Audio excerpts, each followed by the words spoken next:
everybody, Chris Stokes from Custom Fitness Personal Training Studio.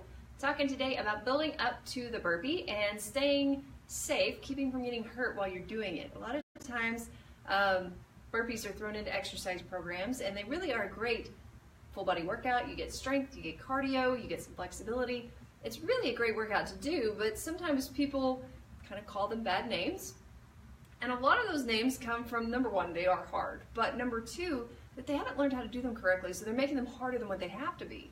And so there's a lot of ways that we can kind of tweak what we're doing or adjust what we're doing to make it a better situation determined for each client. So again, custom fitness, we customize to each client, so that's kind of what we do. We want to make sure that each person can perform a movement in a way that best suits their body. So if we just take somebody, bad knees and all, and ask them to do some jumping, that's not going to help them any. However, if you take someone who needs to get their heart rate up and you teach them a different way to do that without having to jump, that's one way to do it. So burpees are hard for several reasons. They involve a lot of your body. They are an up and down movement, so you've got to be able to utilize not only flexibility, strength, but also balance in that. And they are taxing on the cardiovascular system, so you're going to get a cardio workout as you're doing them. Now you can do them in several ways, and one way that we build up to a burpee is that we start out by making sure that the arms are strong enough to support us, and we do that through an inchworm. So in our inchworm here, what we do is we reach down towards the floor and we walk forward into our plank position. Sorry that I just walked off camera there. And then we walk back, and then we go again. And as we walk forward and we walk back with the arms, we start to learn how to control the body, torso rotation, not locking out the elbows, keeping the shoulders nice and supportive rather than sinking into them. We learn a lot of different skills through that. So we build on that for a few weeks to a month, depending on where the client's coming in at. So that might be something that you could start with if you haven't been supporting your weight on your arms recently. It's a great way to kind of start that and not have to put full body weight on the entire time, but just for a split second and then coming back. So after you're good at the inchworm, then we start to build up. And in that burpee, the next step would be, for some people who are deconditioned, we would take that into an elevated position. If they're not deconditioned, if you are capable of doing this on the floor already, go ahead and jump into the floor and do it there. I'll give you some tips on that here in a second.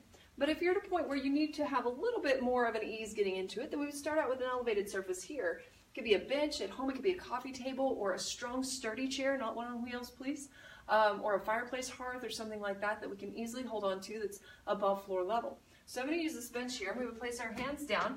We could step back into our burpee. We could step back and all the way up. Or we could jump it on that elevated surface, coming down, jumping back in, and standing. Now, we've talked before, there's a million different ways to do burpees. You can do push-ups at the bottom, you could drop to the floor and come back up, you can do high knees at the top. There's so many different ways. We're not going to go through all of them today. I'm just talking about a basic, simple burpee and not jumping at the top because, again, maybe there's some joint issues there, but if you felt like you needed to add a little extra cardio, that would be the way to do it. Just jump at the top rather than standing. All right, so we went through the inchworm. We support the body weight. We learn how to control the core. We go through the elevated surface. We learn how to support more of our body weight for longer periods of time while still controlling the core, learning how to possibly jump in and out. So where do we go from there? Well, then we take it into our full burpee. Now, here's the thing with our full burpee. I'm going to try to get to where you can see me this time. As we go into it, a lot of people reach down to go into this with straight knees. So if you're about to jump this burpee back, we've got to be able to have some power, and we can't do that with straight knees. So we need to bend down. So as we come down, we come actually into our crouched position here. So our hands are on the floor. You just can't see them or I won't have enough room. Sorry about that. So we're right here, crouched down, and then we use the power of our legs. So we're here, we jump back in, and then stand back up. So a lot of people, the issue comes that they don't provide themselves with the power. If you try to go from here to a jump back position with no bend in your legs, you just won't have any power to get there. Now, again, like we talked about the other day with the hypermobility, we definitely do not want to lock out our knees. We definitely do not want to lock out our arms as we're doing these. So we've got to keep soft elbows, we've got to keep soft knees, and use that power from our core and from our legs to be able to get there.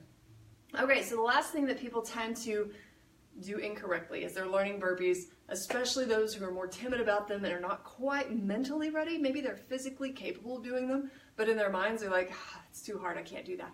So whenever they start doing things like that, they tend to not jump back very far. So rather than being in a full plank position here, they end up here in this piked position where they jump forward and they jump back and stand back up. So we want to work on making sure we get full extension into that plank, that we keep soft elbows, and that we keep those soft knees so we can get that power. So I hope that gave you some great ideas on how to start building into those burpees if you're not already doing them. If you are already doing them, really work on that power drive, coming from those knees, bending in, and at that jump at the top, see how high you can get each time, and that'll start to add a little bit more power to your burpee, which is going to drive deeper into those muscle fibers. So if you are ready to make some changes, I will not say that we won't do burpees, but I won't say that they will be in there either. But we're about to start downsized for the last time for 2017. So it starts on October 30th, which is not this coming Monday, but the following. You've got only a few days left to get in. We've got to get people in for their onboarding sessions ahead of time. So feel free to give us a call, 806-322-3188. Remember that with downsize, you're going to lose anywhere up to 2 pant sizes, up to 15 inches, and typically anywhere from 10 to 15 pounds. So everybody's a little bit different on the results. I don't guarantee anything on that, but I will tell you that those are our averages for most of the people who have participated in downsize since April. So we've had a lot of happy people. I'm sure you've seen, if you haven't, scroll down through our feed and you'll find the picture of Linda with her check where she just lost 15 inches recently, and all the other successes can be found either on Facebook or on our webpage. So if you want to be one of the 20 who's coming in to really start to change your body, but also to change your lifestyle, and really ready to take this thing seriously so that you can have less cravings during the holiday season and more energy and start to really see some differences that you've been longing to see for a while, we want to hear from you. I'd be happy to send you over an application. Just give me a call, 806-322-3188, or you can leave us a comment below and we'll be happy to get that in for you. Talk to you soon. Hope you got some good things today.